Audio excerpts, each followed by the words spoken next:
Well, when I grew up, I was five of six children, and my mother ended up being a single parent with an absent father.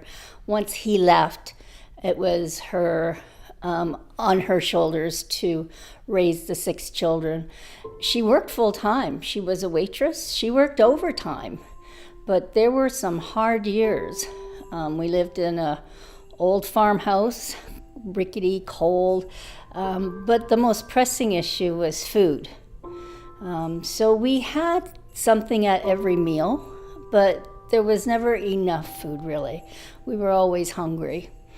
The Christmas hamper, we had a few years of that. I think there were 3 years that we got that. And oh my gosh, Carmen, it was just pure joy, amazement, like a miracle. That in itself was Christmas.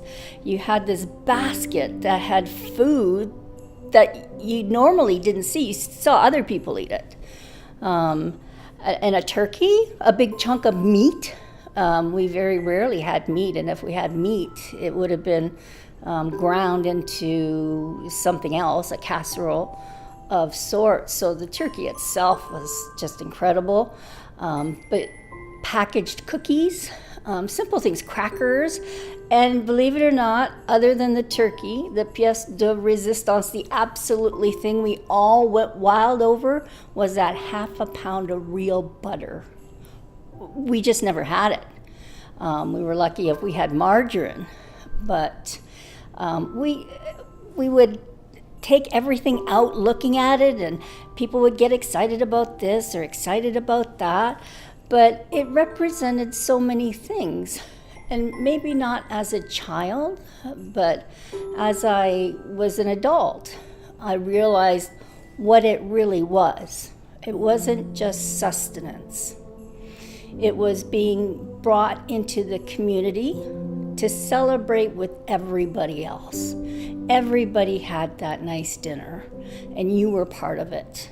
You had people that cared for you. They might have been strangers. We were in a small town. I'm sure everybody knew our situation. But it brought you into the community. You knew that people cared, and you had that special festive feeling to the whole thing. One can do without presents. Actually, as a child, when you go to school and everybody's basically bragging about all the things. I mean, I used to just lie about what gifts that I got, because nobody was coming over to my place. We lived out in the middle of the country, so there's no ramifications, I guess. But hunger is a hidden thing. You don't see hunger. It's invisible. You can be hungry and nobody knows. So the food, it was just very precious on all those different levels.